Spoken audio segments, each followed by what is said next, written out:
امید کروں گا کہ آپ میری بات پر توجہ فرمائیں گے۔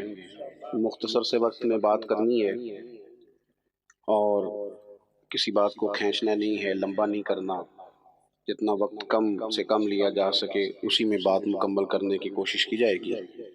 حضور علیہ الصلوۃ والسلام فرماتے ہیں رب نہ تمہارا چہرہ دیکھتا ہے نہ تمہاری جیب دیکھتا ہے، مالک تو جب دیکھتا ہے تمہارا دل ہی دیکھتا ہے۔ تو دل کی کیفیت اللہ کو پتہ ہے۔ دل بے چین اس لیے رہتے ہیں کہ یہ جو پیاس اور جو طلب کرتے ہیں وہ ہم انہیں پہنچاتے نہیں۔ دل بے قرار اس لیے رہتے ہیں کہ یہ رب اور رسول کی محبت سے ٹھنڈے ہوں گے، ہم ادھر ادھر کی چاہتے لیے پھرتے ہیں۔ ان کے اندر بے قراری اس لیے ہے کہ ہم نے امیدیں لوگوں سے وابستہ کر لی ہیں، جو لوگوں سے نہیں کرنی چاہیے تھی، اللہ رسول سے کرنی چاہیے۔ ہم نے اسباب کو اختیار کرنا ہے، بھروسہ اسباب پر نہیں، بھروسہ تو اللہ تعالیٰ پہ کرنا ہے۔ تو جب تک دیکھیں نا قرآن مجید نے کیا کہا، قرآن مجید نے کہا والذین آمنوا اشد حبا للہ، فرمایا وہ لوگ جو ایمان لے آئے وہ اپنے رب سے شدید محبت کرتے ہیں، اپنے رب سے پیار کرتے ہیں۔ ان کے سجدے بوجھ نہیں، ان کے سجدے تو لذت ہیں۔ انہیں نماز کے لیے لانا نہیں پڑتا، جبر نہیں کرنا پڑتا، ان کے تو دل کھچے چلے آتے ہیں۔ ان کو تو پیار ہو گیا، رات ساری بیت گئی اور ایک سجدہ بھی مکمل نہ ہوا۔ وہ تو مال چونکہ اللہ نے دیا ہے تو راہ خدا میں خرچ کرتے وقت ان کی طبیعت کسی قسم کا تکلف نہیں محسوس کرتی، کوئی بوجھ نہیں محسوس کرتی، چونکہ وہ ہر چیز سے بڑھ کر اللہ رسول سے پیار کرتے ہیں تو یہ چیزیں ان کے سامنے کبھی بھی رکاوٹ نہیں بنتی۔ اور دل میں سب سے زیادہ محبت اللہ کی، اور جہاں تک تعلق ہے میرے رسول پاک کا، اللہ کریم نے فرمایا النبی اولیٰ بالمؤمنین من انفسہم، فرمایا یہ جو نبی ہے نا یہ تو مومنوں سے ان کی جانوں سے بھی زیادہ قریب ہیں۔ تو ہر وقت دل کی دھڑکنوں میں، روح کی ٹھنڈک میں، قلب میں، دل میں، روح میں، ذہن میں جو چیز ہر وقت سمائی ہے نا مومنوں کے، وہ رسول پاک کی ذات ہے۔ اگر رات ساری بندہ یہی سوچتا رہے کہ سویرے یار کس طرح کام چلانا ہے، پیسے کیسے آئیں گے، جو میرے پاس 2 لاکھ ہے اسے 6 کیسے کرنا ہے، اور یہ 6 ہے یہ 12 کیسے ہو سکتا ہے، اور جناب یہ دنیا میری کیسے آگے بڑھ سکتی ہے، اور یہ جو پلاٹ پڑا ہے نا میرے گھر کے بالکل سامنے کیسے کوئی چکر چلے کہ میرا ہو جائے، گاڑی ہے ذرا چھوٹے ٹائروں والی بڑے ٹائروں والی کیسے آ سکتی ہے۔ اگر 24 گھنٹے منصوبہ بندی دنیا حاصل کرنے سے دین منع تھوڑا کرتا ہے، حضور نے تو فرمایا محنت کر کے کمائی کرنے والا اللہ کا دوست ہے، منع نہیں ہے، لیکن ہر وقت اسی گنتی میں رہنا، اسی کے شمار میں رہنا، الجھ جانا اور جو اصل چیز تھی اس کو چھوڑ جانا۔ ہم نا نیکی کرتے ہیں، مومن ہوتے ہیں، لیکن اس کی لذت نہیں پاتے۔ یعنی اگر نماز پڑھ کے بھی بندہ قرار نہ حاصل کرے، اگر وہ خیرات کر کے بھی اس کی ٹھنڈک نہ محسوس کرے، مسجد آ کے محفل کرا کے محفل میں بیٹھ کے پھر بھی اس سے کوئی روحانیت نہ پا سکے، اس نے 20 علماء سنے، اس نے درجنوں خطباء سنے، اس نے ساری زندگی گزار دی، لیکن اس کے دل کی کیفیت ہی نہ بدلی، وہ لذت خاص ہی اسے نصیب نہ ہو، تو پھر اسے سوچنا چاہیے نا کہ دل میں نا اللہ تعالیٰ نے نا ہر چیز 2 بنائی ہے، ہونٹ 2، آنکھیں 2، کان 2، ہاتھ 2، پیر، دل اللہ نے ایک ہی بنایا۔ یہ نہیں ہو سکتا کہ چلو ایک طرف مجھے رکھ لو ایک طرف کسی اور کو رکھ لو، دل ہی ایک بنایا ہے۔ وہ کہتا ہے بس دل ایک ہے تو رب رسول ہی رہیں گے اس میں ادھر ادھر کی چاہتے نہ لے آنا، جب تک دل کے اندر پوری طور پر اللہ رسول کی، بخاری مسلم میں حدیث ہے، نبی پاک علیہ الصلوۃ والسلام نے فرمایا اگر تم چاہتے ہو نا تمہیں ایمان کی لذت نصیب ہو، آپ زیادہ غور کریں میری بات پر، ایک ہے کھانا، ایک ہے مزیدار کھانا، ایک ہے مومن ہونا اور ایک ہے مومن ہونے کا مزہ آنا، لذت نصیب ہونا کہ میں صاحب ایمان ہوں۔ فرمایا اگر تم چاہتے ہو کہ تمہیں ایمان کی لذت نصیب ہو، یہ حدیث آپ نے بھولنی نہیں، بخاری مسلم میں، اگر چاہتے ہو کہ ایمان کی لذت نصیب ہو تو 3 کام کرو۔ یا رسول اللہ صلی اللہ تعالی علیہ وسلم کون کون سے؟ حضور فرمانے لگے پہلا کام یہ کرو کہ ہر چیز سے بڑھ کر اللہ رسول سے محبت کرو. لیکن یہ نیرا نعرہ نہیں لگانا، یہ غور کرنا ہے، پیسوں پر اچھی طرح غور کر کے سوچ لینا ہے کہ پیسے زیادہ پیارے ہیں کہ اللہ رسول. یہ غور کر لینا. یہ جو جھوٹی انا کے بت بنائے ہوئے نا، میری عزت، میری برادری، میری افسری، میرا قبیلہ، میری کرسی، یہ غور کر لینا ہے کہ کرسیاں زیادہ پیاری ہیں، اقتدار زیادہ پیارا ہے کہ اللہ رسول. ایک طرف رسول اللہ کی شریعت اور ایک طرف تیری برادری کے رسم و رواج، لیکن شادی والے دن رسم و رواج جیت گئے. کدھر گئی تیری محبت رسول؟ وہ صرف محفل والے دن تھی، ربیع الاول شریف میں تھی. ہم تو دیندار سمجھتے ہی اس کو ہیں جس کے گھر میں شادی ہو تو پتہ چلتا ہے کتنا دیندار ہے. محفل میں تو سارے دیندار ہوتے ہیں. یہ تو پتہ ہی تب چلتا ہے جب کسی کا انتقال ہو جائے یا گھر میں کوئی خوشی آئے کہ اب یہ کتنا دیندار ہے. اب پتہ چلے گا. مسجد میں تو سارے دیندار ہیں. فرمایا اگر چاہتے ہو کہ لذت ایمان نصیب ہو تو ہر چیز سے بڑھ کر اللہ رسول سے پیار کرو. اور دوسرا فرمایا جس سے بھی پیار کرو نا اللہ رسول کی رضا کے لیے کرو. شکریہ کا تکلف بھی چھوڑ دو. وہ میرا احسان مانے گا یہ بھی چھوڑ دو، میری تعریف کرے گا یہ بھی چھوڑ دو. فقط اللہ رسول کی رضا کے لیے رشتے بنانے شروع کرو، مومن ہونے کا مزہ آئے گا. جتنے ہم شکوے کرتے ہیں نا رشتہ داروں کے، بھائیوں کے، قبیلوں کے، برادریوں کے، یہ سارے ختم ہو جائیں اگر ہم محبت اللہ رسول کی وجہ سے کرنی شروع کر دیں. اگر بنیاد اللہ رسول کی رضا ہو تو ہماری طبیعتوں میں کسی کے لیے نفرت پیدا نہ ہو، بے ادبی پیدا نہ ہو، کوئی ایسا ماحول نہ آئے. کیوں کہ ہم ڈائریکٹ پیار ہی نہیں کرتے. ہم جس سے بھی پیار کرتے ہیں درمیان میں رب و رسول کو رکھ کے کرتے ہیں. اور حضور فرماتے ہیں قیامت کے دن رب اعلان کرے گا، اللہ فرمائے گا وہ کہاں ہیں جو دنیا میں میری رضا کے لیے آپس میں پیار کرتے تھے. یا اللہ کیا ملنے والا ہے؟ اللہ فرمائے گا آج میرے عرش کے سائے کے علاوہ سایہ کوئی نہیں. جو دنیا میں میری رضا کے لیے آپس میں پیار کرتے تھے انہیں آج میں اپنے عرش کا سایہ عطا کروں گا. تو اگر ایمان کی لذت چاہتے ہو، ایک تو ہر چیز سے بڑھ کے اللہ رسول سے پیار کریں، ایک جس سے بھی پیار کریں اللہ رسول کے لیے کریں. اور دوسرا فرمایا مومن ہونے کے بعد، کلمہ نصیب ہونے کے بعد، ایماندار ہونے کے بعد کفر کی طرف جانا اتنا ناپسند کریں، اتنا ناپسند کریں جتنا کوئی آگ میں جانا ناپسند کرتا ہے. اتنا ناپسند کریں. اگر یہ ذہن بن گیا پھر لذت نصیب. میں آپ سے عرض کروں میرے عزیزو، ہم نا تھکی تھکی سی زندگی گزارتے ہیں، بور سا وقت گزارتے ہیں، الجھے ذہن رہتے ہیں، بکھری سوچیں رہتی ہیں، ٹوٹے خیالات، پختگی نہیں باتوں میں، مضبوط نہیں افکار. کسی نے مشورہ دیا تو 10 منٹ کچھ اور سوچ لیا، اگلے سے بات کی تو پھر پچھلے کی بات ختم ہو گئی. اپنی زندگی میں مضبوطی نہیں. وہ خدا کے بندو، ہمیں تو ایک سادہ سا اسلوب دے دیا گیا ہے کہ تم ہر چیز سے بڑھ کے رسول پاک سے محبت کرو. تو جب پوری طرح وہ محبت نصیب ہو جائے گی، جب پوری طرح وہ چاہت مل جائے گی، جب پوری طرح وہ خلوص نصیب ہو گیا، للہیت مل گئی، اللہ رسول کی بارگاہ نصیب ہو گئی، آپ یقین کریں حضور کی محبت بندے کو پکا کر دیتی ہے، اس کی سوچوں کو مضبوط کر دیتی ہے، اس کے اندر استقامت لاتی ہے. رسول اللہ کی محبت انسان طاقتور ہو جاتا ہے. میں تقریر نہیں کر رہا، جذبات کا اظہار کر رہا ہوں. میں آپ سے داد نہیں چاہتا، میں آپ کی ذہن سازی چاہتا ہوں. آپ بھلے میری بات پر کوئی سبحان اللہ ماشاءاللہ نہ کہیں، لیکن میرے درد دل کو سمجھے میں کیا کہنا چاہتا ہوں. دوستو حضور کی محبت مضبوط کرتی ہے، مضبوط طاقتور کر دیتی ہے.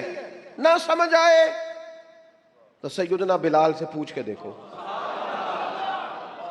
دیکھو، مار پڑتی جاتی ہے، محبت طاقتور ہوتی جاتی ہے، تانے ملتے جاتے ہیں، محبت مضبوط ہوتی جاتی ہے. نہ سمجھ آئے تو سیدنا سلمان فارسی سے پوچھو. سالوں بیت گئے، ڈھونڈتے، تلاش کرتے، آتے حضور کی بارگاہ میں حاضری دیتے، غلامی کرتے، کہاں سے چلے کہاں پہنچے. اگر نہ سمجھ آئے تو حضرت خبیب سے پوچھو، نہ سمجھ آئے تو بدر میں جا کے شہید ہونے والوں سے پوچھو یہ محبت کتنا طاقتور کرتی ہے. حضرت انس بن نضر سے پوچھو میدان احد میں کہ یہ محبت افکار کو زندہ کرتی ہے، روح کو تازہ کرتی ہے. بندہ نا زیادہ باتوں سے ویسے ہی بچ جاتا ہے. ایک شے ہی صرف یاد کرنی پڑتی ہے، ایک شے ہی. علم و بس کریو یار اے ہوئی حرف تینوں درکار. اعلیٰ حضرت فرماتے ہیں اے عشق تیرے صدقے ہم جلنے سے چھٹے سستے. جو آگ بجھا دے گی اب وہ آگ لگائی ہے، جو آگ بجھا دے گی اب وہ. اور پھر اعلیٰ حضرت فرماتے ہیں کہ یاد رکھنا جان ہے عشق مصطفیٰ، روز فزوں کرے خدا. اور جس کو ہو درد کا مزہ، جس کو ہو درد کا مزہ. ایک ہوتا ہے شفا کا مزہ، ایک ہوتا ہے بیماری کا مزہ. یہ حضور کی محبت کی وہ والا درد ہے کہ یہ مزیدار ہے. اعلیٰ حضرت فرماتے جان ہے عشق مصطفیٰ، روز فزوں کرے خدا. او لوگو جس کو ہو درد کا مزہ، وہ ناز دوا اٹھائے کیوں. اور پھر کے گلی گلی تباہ ہم ٹھوکریں سب کی کھائیں کیوں. اور دل کو جو عقل دے خدا تو تیری گلی سے جائے کیوں. دل کو جو عقل دے خدا تو تیری گلی سے جائے کیوں. صحابی بیٹھے ہیں نا نبی پاک کی بارگاہ میں، اور دیر سے بیٹھے اور جم کے بیٹھے، بٹھا کے اپنے محبوب کو اپنے پہلو میں. جو لوگ کچھ نہیں کرتے وہ بھی کمال ہی کرتے ہیں. دیر سے بیٹھے اور بیٹھے تو نبی کریم نے فرمایا جاؤ کوئی کام بھی کرو. اٹھے، ستون کی اوٹ سے ہو کے واپس آ گئے. کہنے لگے یا رسول اللہ آپ کے بغیر دل ہی نہیں لگتا، تو طبیعت ہی نہیں جمتی، کہیں نظر ہی نہیں ٹھہرتی. جب تک آپ اپنے دل کی کیفیات، یار ہمارے بزرگ، ہمیں تو وقت نہیں ملنا چاہیے. اگر ہمارا دعویٰ ہے کہ ہمیں حضور سے محبت ہے تو وقت ہی نہیں ملنا چاہیے. سیرت ساری پڑھ لی ہے ہم نے، حضور کی احادیث یاد کر لی ہیں، نبی پاک کے فضائل پر جو کتابیں لکھی گئی ہیں وہ ہمارے پاس ہیں. کیا آج صبح سے لے کر اب تک 1100 بار درود شریف نصیب ہوا ہے؟ کیا اگر حضور سے محبت ہے تو ہمارے دل میں نبی پاک کی امت کا درد ہے؟ حضور پر نازل ہونے والے قرآن مجید کو ہم نے سمجھا ہے؟ دین اسلام کی روشن تعلیمات کے ہم کتنے قریب گئے ہیں؟ فارغ وقت آپ کیا جی میں آج کل بور ہوتا ہوں تو بھئی آپ کتاب خریدیں حضور کی سیرت پر، پڑھیں شاہ عبدالحق محدث دہلوی نے کیا لکھا ہے، پڑھیں حضور کے فضائل کمالات، پڑھیں شفا شریف قاضی ایاز کیا لکھتے ہیں. لیکن زندگی تو ادھر ادھر ضائع ہو رہی ہے. محبت والا تو اپنا ٹائم، یہاں تو کسی کو پیار ہو جائے نا اپنے گھر سے تو قربانی دیتا ہے، کہتا ہے آپ سب لوگ کھائیں گے میں پردیس میں جا کے کماؤں گا. پیار ہو گیا نا تو اس نے جدوجہد کی، اس نے عمر گزار دی. ہمیں اگر پیار ہو تو پھر انداز کچھ اور ہو. تھوڑا سا نا اپنی قلبی واردات پر توجہ دیں، اپنے دل سے پوچھیں. ایک تسبیح رکھ لیں ہاتھ میں، جس طرح موبائل ہو نا بندے کے پاس تو چین نہیں نہ لینے دیتا، جس طرح موبائل ہاتھ میں ہو تو چلتا رہتا ہے نا، انشاءاللہ تسبیح بھی ہاتھ میں ہوگی تو درود پاک چلتا رہے گا. یہ کریں یہ کام. حضور کے تذکار جمیلہ، نبی پاک کا تذکرہ، اپنے قلب اطہر میں حضور کی محبت کو. آپ دیکھیں نا کبھی صحابہ کا مزاج، ایک ہوتا ہے بڑے مشورے کرنا اور ایک ہوتا ہے زندگی میں نا ایک حرف یاد کر لینا. صحابہ نے نا ایک سبق یاد کیا تھا کہ جو حضور کہہ دیں گے نا، یہ بڑا مختصر، بڑا جامع، بڑا مزیدار اور سارے پہلوؤں کو اکٹھا کرنے والا سبق ہے. جو کریم کہہ دیں گے نا، لمبی چوڑی دوڑ ہی نہیں، جو حضور فرما دیں گے. حضرت صدیق اکبر سے پوچھا آپ کو پسند کیا ہے؟ کہنے لگے حضور آپ کو دیکھتے رہنا، میرا دل کرتا ہے میری بیٹی گھر میں خدمت کرے. حضور میرا دل کرتا ہے اللہ مجھے مال دیتا رہے، میں آپ کے قدموں پہ قربان کرتا رہوں. سانوں تے قید سجن دا گہنا ہے، وہ جنج رکھے ایسا اونج رہنا ہے. ہم نے نہ طے کر لیا ہے، ہم نے ادھر ادھر ایک مختصر سے سبق یاد کر لیا ہے. آپ یاد رکھیں ہمارے پاس کوئی نہ کوئی لذت ہے، کسی نہ کسی چیز کے پیچھے دوڑ رہے ہیں. ہر بندہ دوڑ رہا ہے، کچھ مان کے دوڑتے ہیں، کچھ نہ مان کے دوڑتے ہیں، لیکن دوڑ لگی ہوئی ہے. آپ یقین کریں میں ایسے لوگوں کو بھی جانتا ہوں جو ڈھونڈ کے محفل میں جاتے ہیں آج میں نے اپنے نبی کی نعت سننی ہے. میں ایسے لوگوں کو بھی جانتا ہوں جن کو کتاب مل جائے نا ٹائٹل پہ لکھا ہو حضور کا تذکرہ دوڑ کے خرید لیتے ہیں. میں نے دیکھا ہے کہ حضور کے میلاد پاک میں وہ یوں خرچ کرتے ہیں کہ جیسے بس پوری کیفیت طاری ہو گئی. نبی پاک کی نسبت جہاں نظر آئی حضور کے اصحاب کی بات آئی یا اولاد کی بات آئی، امت کے اولیاء کی بات آئی یا علماء کی بات آئی، دین کے طلباء جو مدرسوں میں پڑھتے ہیں ان کی بات، جہاں جہاں ذکر آیا ہم نے نہ کبھی قطرے پہ غور کیا اور نہ دریا دیکھا، بس جہاں تیری جھلک دیکھی وہیں ڈوب گئے. اپنے دل میں اس محبت کو پیدا کریں. میں آپ سے عرض کروں، اولادیں بھی پریشان ہیں ہماری.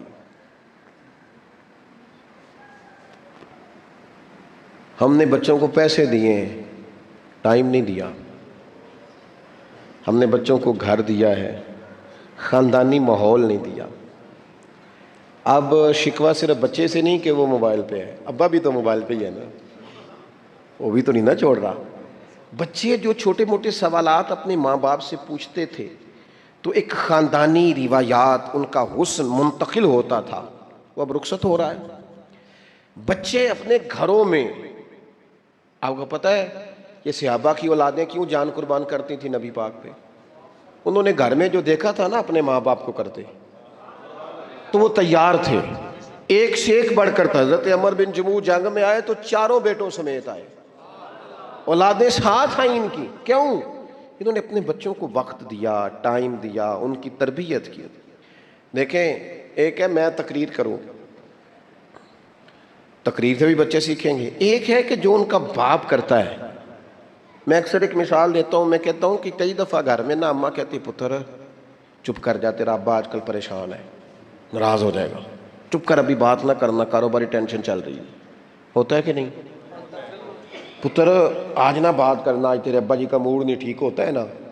تو کبھی کبھی یوں بھی ہونا کہ ابا بستر میں رو پڑے تو پتر اٹھ کے جا کے پوچھے اماں جی خیر ہے، تو اماں بھی رو پڑے. اماں بتاؤ تو صحیح ہوا کیا؟ تو اماں کے پتر تمہارے باپ کو نا حضور کا مدینہ یاد آ رہا ہے. آپ یقین کریں یہ رنگ اولاد پہ وہ رنگ چڑھائے گا، یہ انداز وہ انداز سکھائے گا. ابا پیسوں کے لیے تو روز روتا ہے، زمینوں جائیدادوں کے لیے روتا ہے، میرا کاروبار نہیں چلتا روتا ہے. کاش یہ کبھی حضور کی محبت میں روئے، یہ کبھی اس درد سے تڑپے، کبھی اس کی وہ کیفیت بنے. تو بچے کو کہنا نہیں پڑے گا، اپنوں کے تو آنسو دیکھ کے بندے کے آنسو آ جاتے ہیں. روحوں کی جیسے ہی قربت ہوتی ہے درد آنسو بن کے چھلک نکلتا ہے. جب تک یہ محبت اس بار رفتگی کے ساتھ نہیں پیدا ہوگی، کبھی ابا انگلی لگائے نا بچے کو اور مسجد میں جا کے قاری صاحب دل بڑا پریشان ہے، ذرا حضور کی قنات تو سنائے. ذرا گھر میں بچے کو کہنا پتر یہ کھول ذرا موبائل اور حضور کی فلاں نعت تو لگا، میرا دل کر رہا ہے. تو یہ بھی انداز ہے جو بچوں کے دلوں میں حضور کی محبت پیدا کرے گا. لیکن ہم نے نا بالکل ایک روایتی انداز اختیار کیا ہوا ہے. ٹھیک ہے کبھی کوئی سلسلہ ہو گیا تو ہو گیا، اس کی جو عملی کیفیات ہے وہ ہمارے ہاں نہیں ہے. بات ختم کرنے لگا ہوں. نبی پاک صلی اللہ تعالیٰ علیہ وسلم کے غلاموں حضرت سعد بن ابی وقاص رضی اللہ تعالیٰ انہوں نے نا کلمہ پڑھ لیا. ماں احتجاج پہ بیٹھ گئی، اگر تو کلمہ نہیں چھوڑے گا تو میں روٹی نہیں کھاؤں گی اتنی دیر تک جب تک تو کلمہ نہیں چھوڑتا. ماں صلی اللہ. صحابہ کرام نے نا شدید ٹکراؤ دیکھا ہے جب وہ مسلمان ہوئے. ہم تو نیکی کرتے ہیں، کوئی خیر کا کام کرتے ہیں تو شاباش ملتی ہے، وہاں یہ نہیں تھا. وہاں تو آپ نے اعلان کیا نہیں اور پتھر برسے نہیں. اماں بھوک ہڑتال پہ بیٹھ گئی. اب ظاہر ہے گلی محلے میں باتیں بھی ہوتی ہیں، برادری قبیلے میں بلو جی اماں ہڑتال پہ بیٹھی ہے، بھوک ہڑتال پہ. حضرت سعد بن ابی وقاص نے 2-3 دن دیکھا، تیسرے دن ماں بھی تھوڑی، اب 2-3 دن بندہ روٹی نہ کھائے حالت اور ہو جاتی. حضرت سعد جا کے نا اماں کے سرانے کھڑے ہو گئے، کہنے لگی اماں میں تیرے ہی پتر ہوں نا، اور مجھے سب سے زیادہ تو ہی جانتی ہے. اماں نے کہا اسی طرح ہی ہے. تو کہنے لگے اماں تو میرے جذبے بھی جانتی ہے، کہ پتر بالکل جانتی ہوں. تو کہنے لگے تیری ایک جان ہے نا، اگر تیری 1000 بھی ہو نا، ایک ایک کر کے ساری نکل جائے تو مدینے والے کا کلمہ پھر بھی نہیں چھوڑوں گا، کیونکہ وہ کچا رنگ للاری والا جیڑا چڑھ دا تے لیندا رہندا، اے عشق تیرے دا رنگ محمد چڑھ جائے پھر نہیں لیندا. اماں تیری 1000 جان بھی ہو نکل جائے تو یہ کلمہ میں چھوڑنے والا. اماں نے نا شام کو روٹی کھا لی.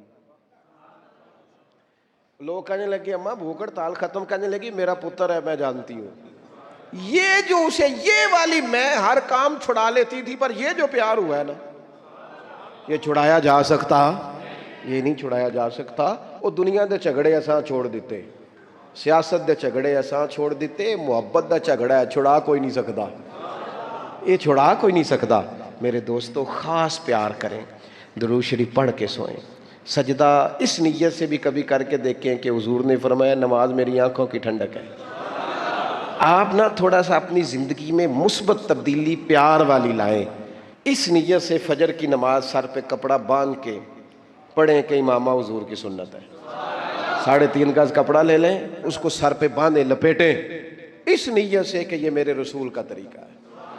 آپ نا کچھ کام ایز اے اسپیشل کریں, خاص کر کے کہ یہ نبی پہ جوانوں سے کہوں گا او سجنوں, کسی نے کسی کو دیکھ کے اپنے چہرے کا رنگ بنایا, کسی نے کسی کو دیکھ داڑھی پوری مٹھی نہ کر لے. مجھے ایک دوست کہنے لگے بندے تانے مار دینے, تو میں کہا جے کر یار دے نام دا ملے میڑا اونوں چولی پا لئیے پنجے سٹیے نا, تے جے کر یار دے نام دی ملے سولی جھوٹا چوٹ لئیے پیچھا ہٹیے نا. اور دنیا کے لیے بھی اتنے تانے کھائے ہیں, تو اگر کوئی دین کے لیے کھانا پڑ جائے تو کھا, کوئی حرج نہیں.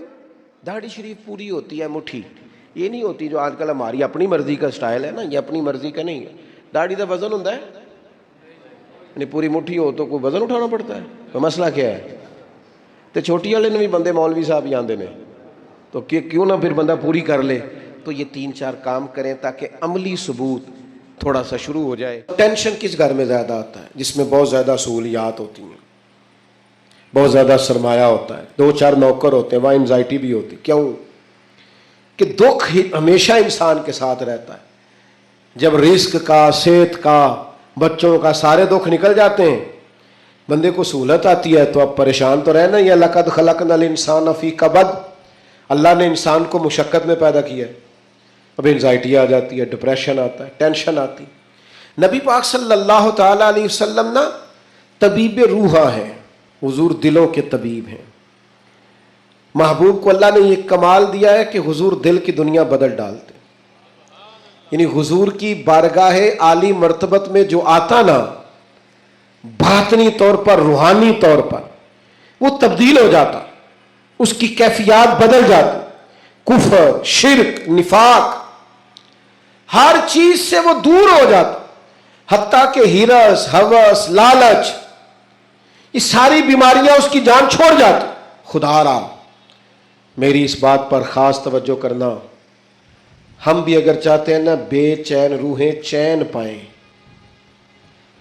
تو پھر نا کوئی ایک بات حضور کی لے لے زندگی میں. ایک بات, ایک شخص صدر ہوا بہت بڑے غیر مسلم ملک کا, اس سے لوگوں نے کہا کہ آپ منشور دیں. یہ جو پہلی تقریر کرتے ہیں نا وزیر اعظم یا صدر, وہ تقریر دستور ہوتی ہے, منشور ہوتی ہے, میں یہ کروں گا, میں یہ کروں گا. اور ہمارے ہاں تو بہت سارے دعوے بھی کر دیے جاتے ہیں اسی تقریر میں.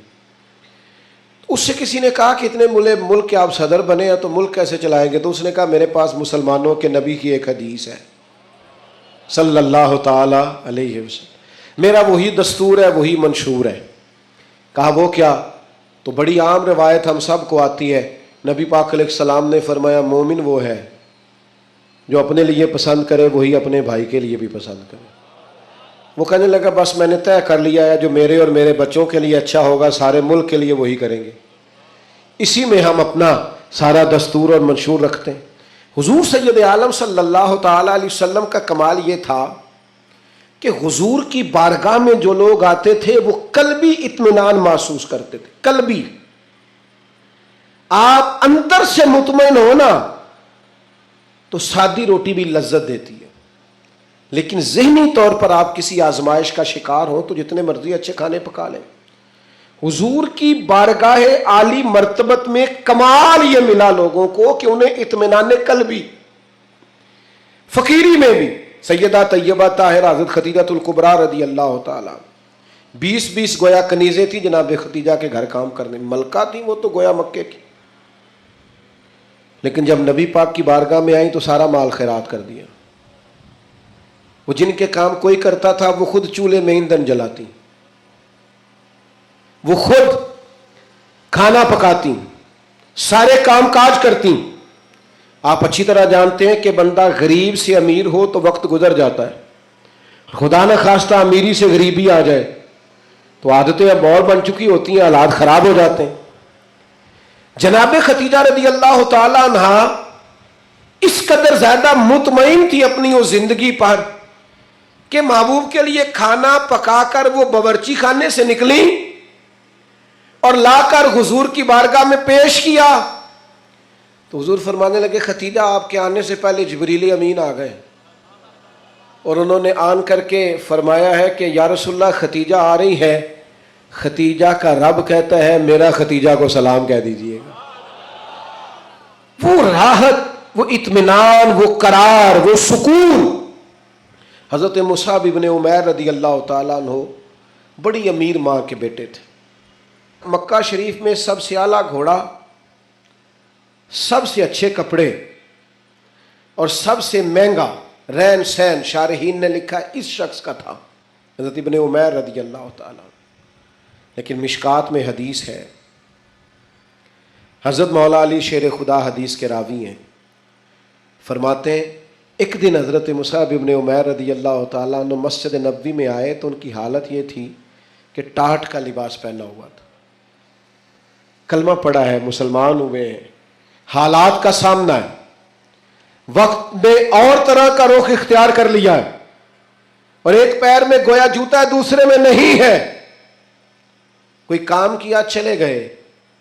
حضرت علی کہتے ہیں وہ چلے گئے پر حضور کی آنکھوں میں آنسو آ گئے، اور کریم فرمانے لگے دیکھو یہ وہ تھا جو بڑا شاہانہ وقت گزارتا تھا، میری محبت نے اس کا کیا حال کر دیا۔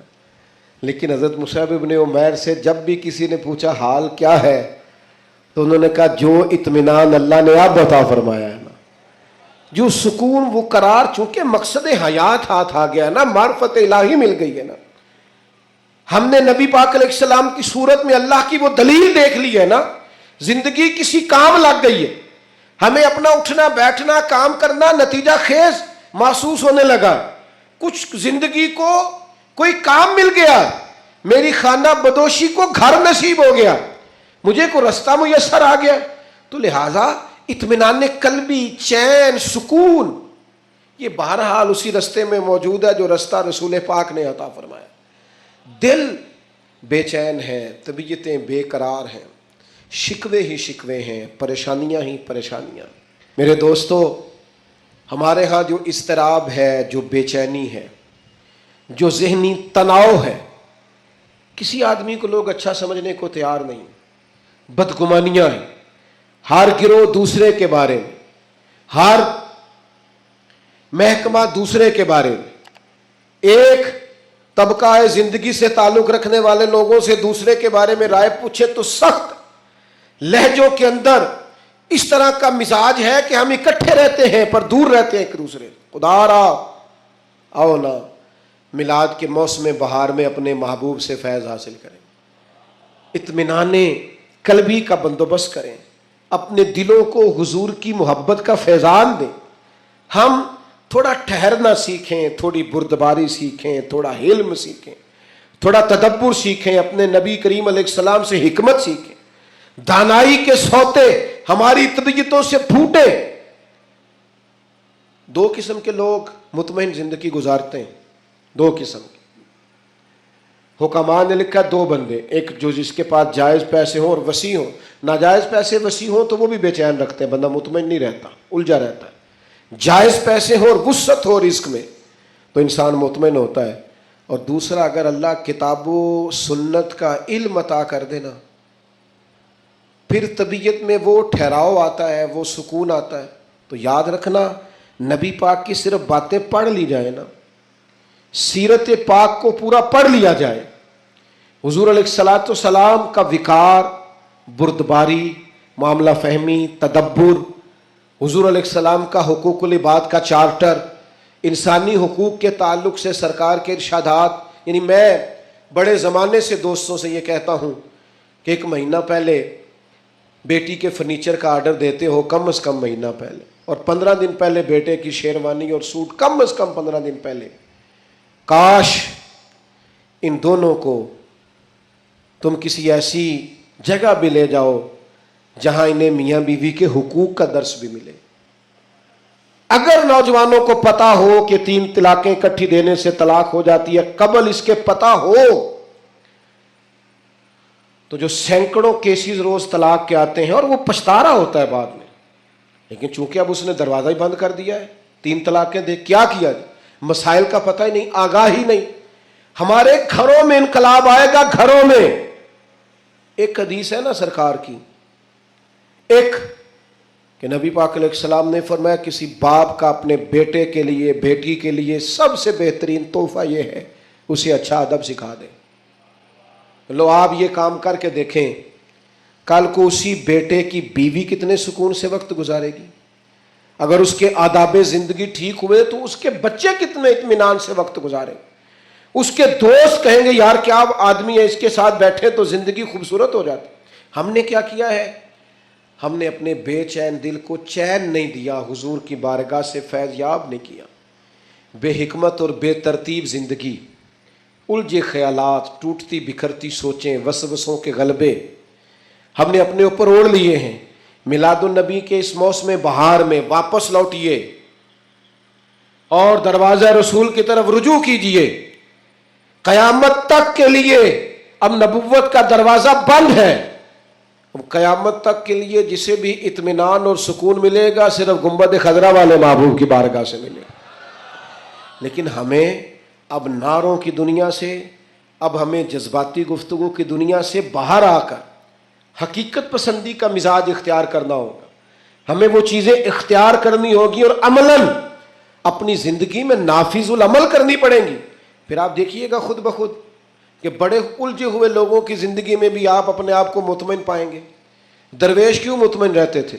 خواجہ معین الدین اجمیری رحمۃ اللہ علیہ جب بہت حملے ہونے لگے ہندوؤں کی طرف سے تو آپ کے حالات میں لکھا ایک شخص نے آپ کو کہا بے چین نہیں ہوتے، اسی طرح خیمے میں اکیلے سو جاتے ہیں حالانکہ حالات اتنے خراب ہیں.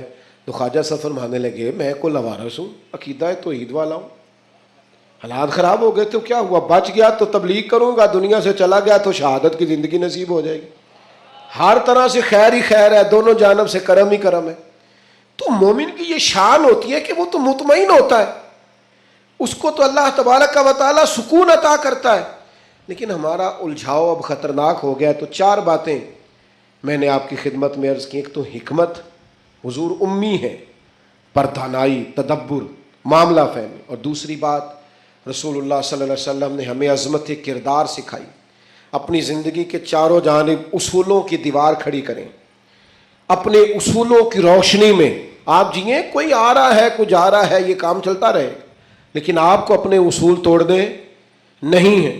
وہ قائد اعظم ملنے آئے نا حضرت امیر ملت سے، دیر سے آئے، رات کو دیر سے. حضرت امیر ملت نے لانگری کو بلایا، کہا کھانا تازہ پکاؤ. تو کہنے لگے مجھے سالوں بیت گئے، میں نے رات کو کبھی کھانا نہیں کھایا.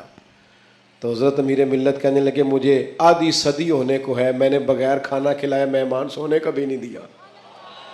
آپ کے اصول ہیں تو ہمارے بھی اصول ہیں. تو روٹی کھا گئی سوئیں گے. تو بڑے متاثر ہوئے، کہنے لگے کہ یہی نظم تو حسن ہے زندگی کا. کہا میں آج اپنا اصول توڑتا ہوں، اس لیے کہ آپ کا اصول زیادہ شستہ ہے، خوبصورت نکھرا ہو. تو کچھ اصولوں میں زندگی انسان گزارے. تیسری بات فصاحت، بلاغت. آپ کو بات کہنی آتی ہو، معافی ضمیر آپ کو بیان کرنا آتا ہو، آپ گفتگو کا سلیقہ رکھتے ہوں.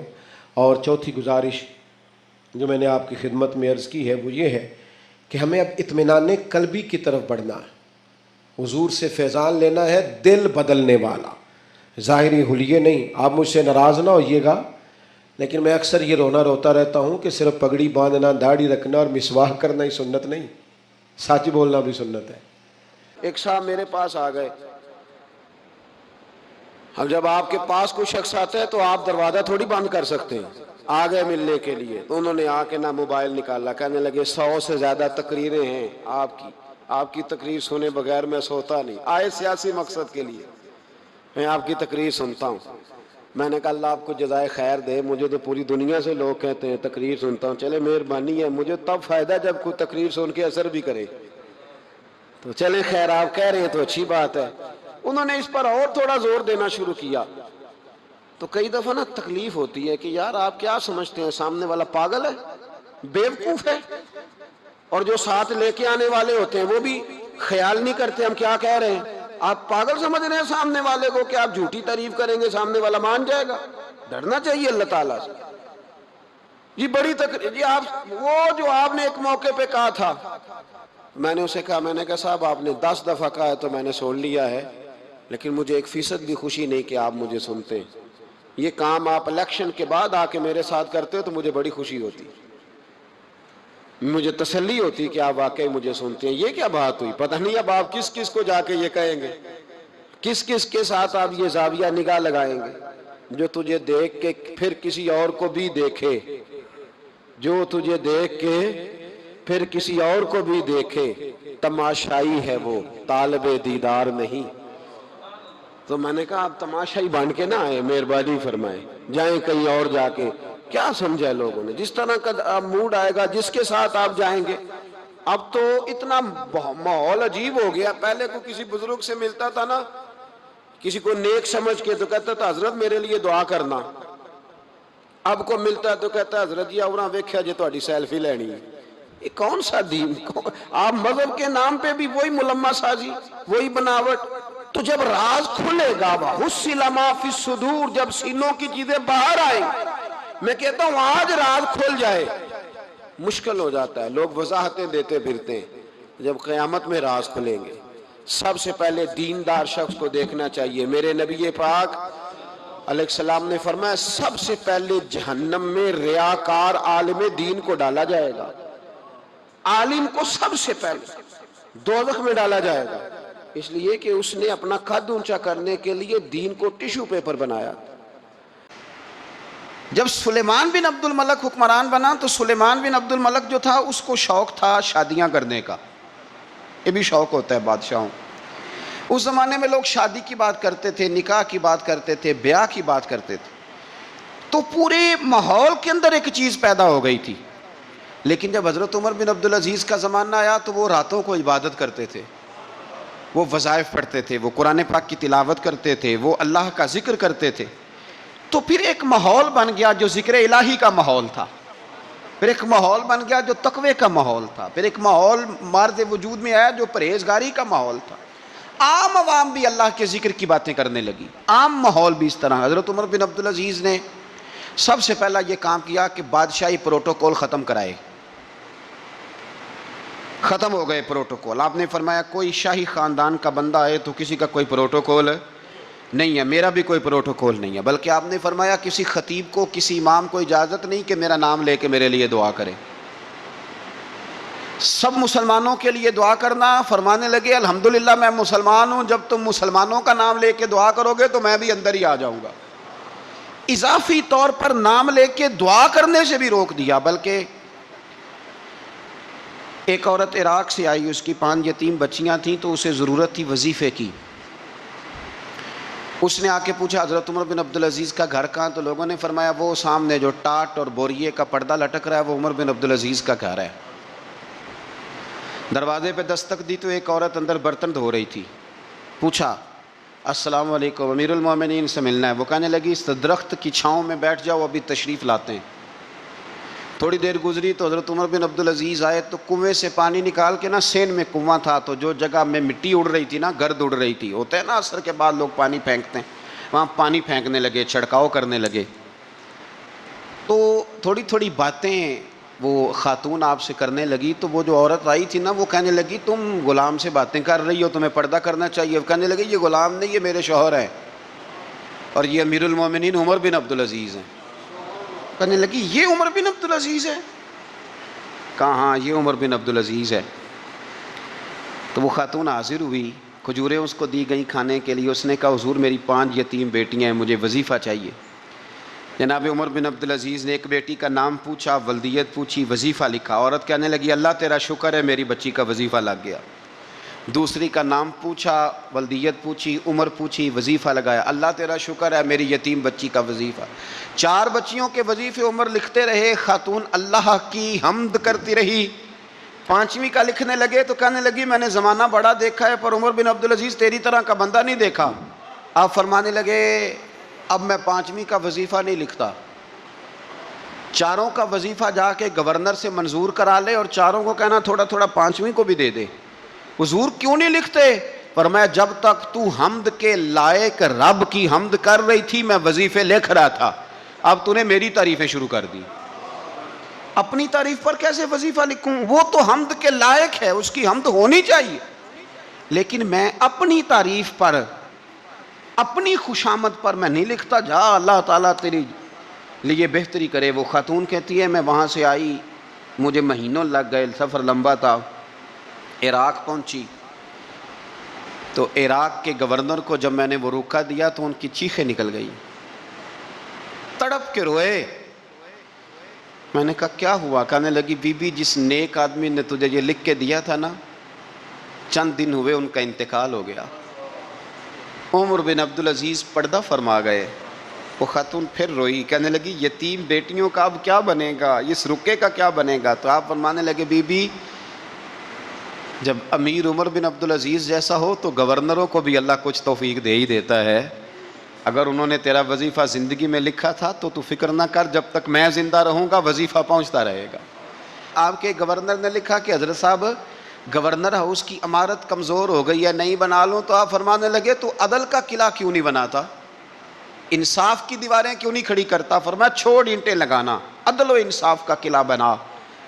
سب سے بڑی بات یہ تھی کہ بڑے پابند تھے صوم و صلات کے، دن کو تلاوت کرتے، رات کو عبادت کرتے، پنجگانہ نماز میں کھڑے ہوتے، اللہ کے خوف کی بات آتی تو چڑیا کی طرح پھڑ پڑاتے، ڈرتے۔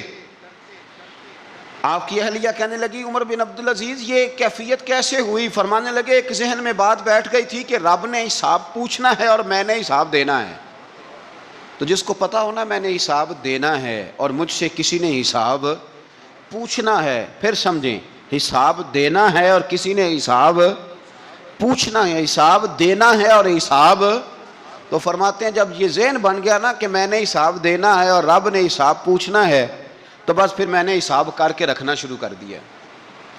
پھر میں نے کوشش کی ہے کہ حساب کروں کہ نا انصافی نہ ہو جائے، ظلم نہ ہو جائے۔ ایک آدمی بڑی دور سے چل کے آیا، عرض کی حضور آپ کے گورنر نے میرا مال چھین لیا ہے، واپس نہیں کرتا۔ تو حضرت عمر بن عبدالعزیز رحمۃ اللہ نے رکا لکھا، فرمایا میں نے تو تجھے نیک آدمی سمجھ کے گورنر بنایا تھا اور تو لوگوں کے مال نہیں واپس کرتا، فوراً واپس کر۔ اس کے نام جب خط لکھا تو آدمی خوش ہو گیا، تو آپ فرمانے لگے اب یہ بتا تیرا آنے جانے کا خرچہ کتنا ہوا؟ عرض کی حضور کیا مطلب؟ آپ فرمانے لگے ایک تجھ پہ ظلم ہو اور دوسرا تیرے اوپر اور خرچے ڈالے جائیں۔ دیکھیں نا، ایک آدمی کی زمین پہ قبضہ ہو، پھر وہ وکیل کرے، پھر وہ گواہ اکٹھے کرتا پھرے، پھر وہ مسائل میں الجھ جائے۔ جناب عمر بن عبدالعزیز نے ہمیں ایک سوچ عطا فرمائی، فرمایا ایک تیرے اوپر ظلم ہوا، ایک تجھے اتنی تکلیف ہوئی یہاں آنے کی، اور ایک تیرا خرچ ہوا، بتا کتنے پیسے؟ عرض کی حضور میرا تو لاکھوں کا مال آپ نے واپس کرا دیا ہے، اب چھوڑے خرچے کو۔ فرمایا نہ بھائی، یہ میرے رسول کائنات کا دین ہے، اس میں ہم ہر شے کا حساب کر کے رکھیں گے۔ تیرا خرچ ہوا ہے، تیرا خرچہ ہوا ہے، تجھے آنا پڑا، تجھے جانا پڑا۔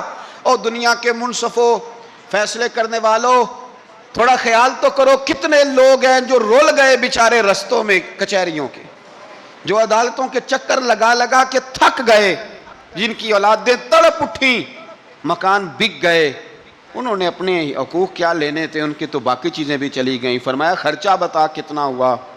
عرض کی حضور 60 دینار تقریباً۔ فرمایا اسے مال خزانہ سے 60 دینار بھی دو۔ پھر فرمایا میری جیب سے اسے 50 اور دو تاکہ یہ آنے جانے میں مزید روٹی کھا سکے، گوشت کے ساتھ روٹی کھائے۔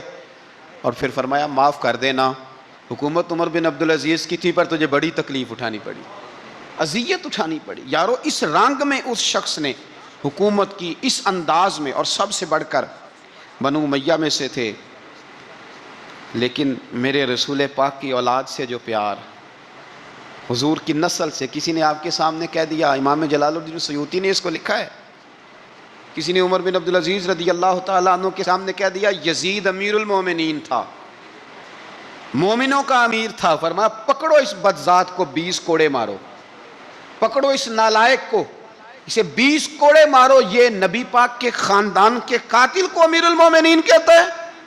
یہ فتویٰ جناب عمر کا۔ مولا علی شیر خدا کی اولاد میں سے ایک شہزادے آپ کے پاس آئے کسی کام کے لیے، تو عمر بن عبدالعزیز اٹھ کے کھڑے ہو گئے، ہاتھ باندھ دیے، کہنے لگے حضور ساری دنیا میرے پاس آئے، آپ نا ایک رکا لکھ دیا کریں یا پیغام دے دیا کریں، اس لیے کہ اس دھرتی پہ جو کچھ بھی ہے وہ مدینے والے رسول کا ہی صدقہ ہے۔ حضور کی اولاد سے پیار، نبی پاک صلی اللہ علیہ وسلم کے خاندان کے ساتھ محبت، حضرت عمر بن عبدالعزیز نے فلاح عامہ کے کام کرائے، بڑے بڑے سرائے بنائے، لوگوں کے ٹھہرانے کا بندوبست کیا، وظائف دیے غریبوں کو، مساجد بنائیں، مدارس بنائے، آپ کو مجدد کہا جاتا ہے، نئے سرے سے تجدید کی، علماء سے پیار کیا، صدقات و خیرات کا ایک ایسا ماحول دنیا کے اندر بنایا کہ لوگ کہتے ہیں کہ ہم زکوٰۃ دینے کے لیے بندہ تلاش کرتے تھے، پر جناب عمر بن عبدالعزیز کے زمانے میں کوئی زکوٰۃ لینے والا میسر نہیں آتا تھا۔ ایک شخص ملا تو لوگوں نے اس کو اتنی زکوٰۃ دی، اتنی زکوٰۃ دی، اتنی زکوٰۃ دی، لوگ خوشحال ہو گئے، اتنی زکوٰۃ دی کہ اگلے سال وہ خود زکوٰۃ دے رہا تھا۔ حضرت عمر بن عبدالعزیز نے ایسا ماحول بنا کے لوگوں کو دیا، اس طرح کی نوعیت آپ نے لوگوں کو دی کہ خوشحالی نظر آنے لگی، ذمیوں کے، غیر مسلموں کے حقوق کا بھی تحفظ فرمایا۔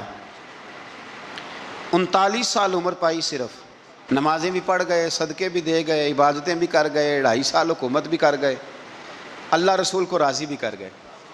عمر پائی 39، پورے 40 نہیں، 39 سال عمر پائی، اتنا کچھ کر گئے۔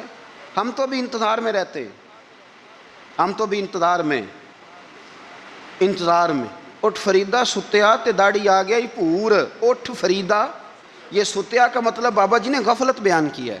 واللہ کیا حسین ہے جلوہ میرے نبی کا، واللہ کیا حسین ہے جلوہ میرے نبی کا، دیدار کر رہا ہے مولا میرے نبی کا، دیدار کر رہا ہے مولا میرے نبی کا۔ دنیا میں چل رہی ہے سرکار کی حکومت، دنیا میں چل رہی ہے سرکار کی حکومت، محشر میں بھی چلے گا سکہ میرے نبی کا، مرنے کے بعد جنت ان کو نصیب ہوگی، مرنے کے بعد جنت ان کو نصیب ہوگی۔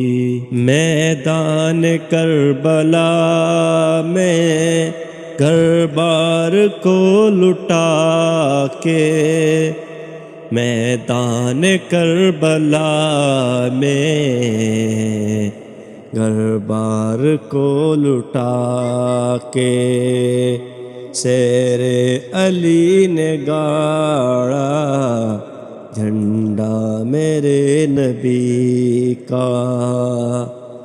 کیا مجھ سے پوچھتے ہو رتبہ میرے نبی کا، کیا مجھ سے پوچھتے ہو رتبہ میرے نبی کا، جبریل چومتے تھے تلوہ میرے نبی کا، مرنے سے پہلے دل کی ہے بس یہی تمنا، ایک بار میں بھی دیکھوں روجا میرے نبی کا، ہر امتی کو غافل محشر میں بخش کر کے پورا کریں گے وعدہ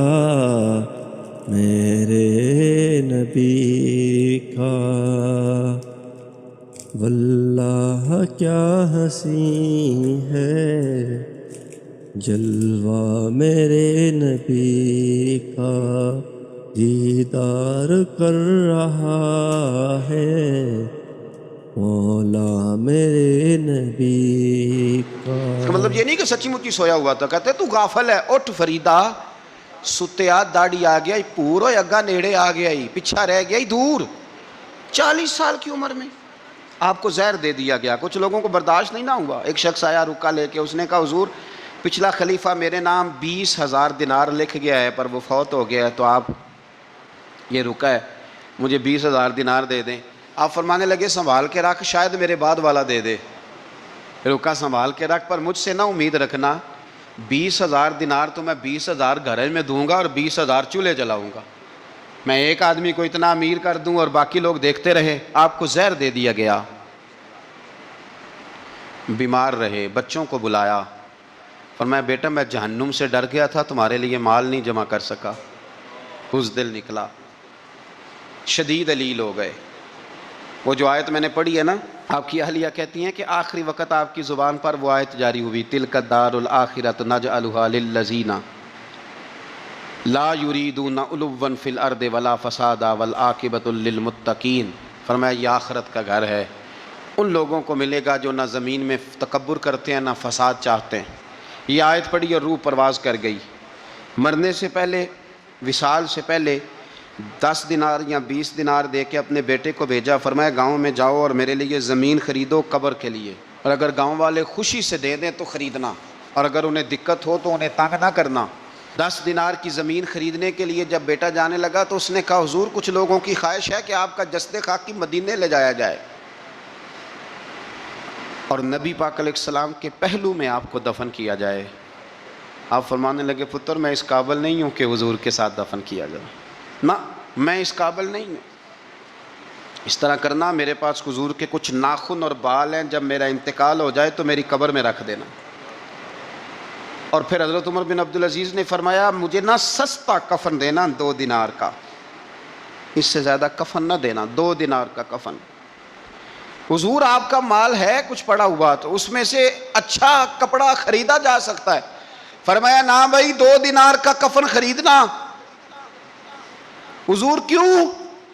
فرمایا اس لیے کہ اگر میں نیک ہوا تو اللہ مجھے جنت کا لباس عطا فرما دے گا، اگر میں بد ہوا تو یہ بھی تو پھٹ ہی جائے گا، چیر دیا جائے گا، قبر توڑ دے گی پسلیاں، لہٰذا مجھے مہنگا کفن نہ دینا، 2 دینار کا۔ آپ کے وصال سے کچھ عرصہ پہلے نا آپ نے ایک قاصد بھیجا، روم کے بادشاہ کے پاس وہ گیا تو وہاں اس نے ایک عجیب منظر دیکھا کہ وہاں ایک حافظ قرآن نابینا آدمی قید ہے، اس کی آنکھیں موجود نہیں ہیں اور وہ چکی چلاتا ہے، آٹا پیستا ہے۔ اس قاصد نے اسے پوچھا تو یہاں کب سے ہے اور یہ تیرے ساتھ معاملہ کیسے ہوا؟ تو وہ کہنے لگا مجھے انہوں نے گرفتار کر لیا، پھر مجھے کہنے لگے عیسائی ہو جا، میں نے انکار کیا تو انہوں نے میری آنکھیں نکال دی، اب میں صبح شام یہ تھوڑا سا کام کرتا ہوں، چکی پیستا ہوں تو روٹی دے دیتے ہیں۔ وہ قاصد حضرت عمر بن عبدالعزیز کے پاس آیا اور آ کے کہا حضور ایک اس طرح کا مسلمان روم کے بادشاہ کے پاس قید ہے، ایک مسلمان کی تکلیف۔ حضرت عمر بن عبدالعزیز نے جب سنا تو رو پڑے، فرمایا وہ قید ہے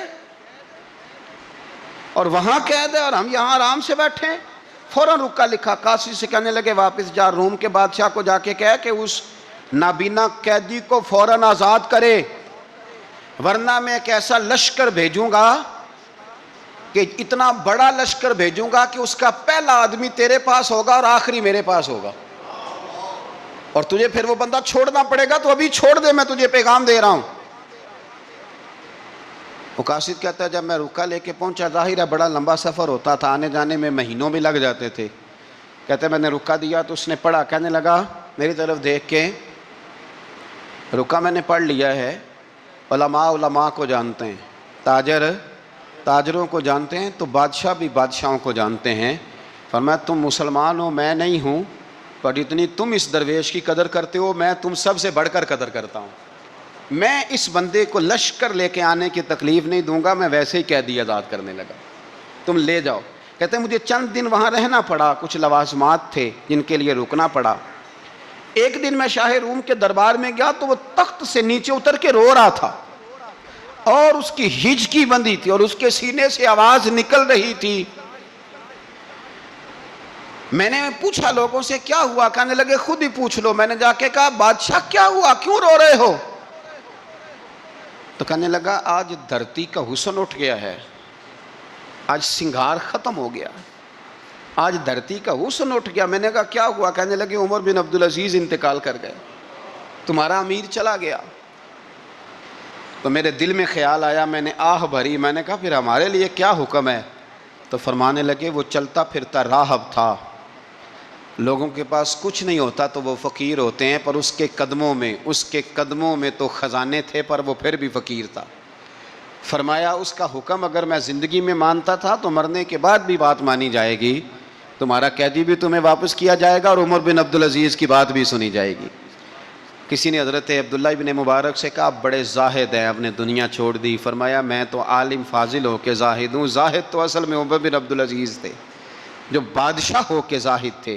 مالک بن دینار بھی کہتے تھے وہ بادشاہ ہو کے زاہد ہیں۔ ان کا انتقال ہوا تو خواجہ حسن بصری فرمانے لگے آج دنیا سے بہترین آدمی چلا گیا۔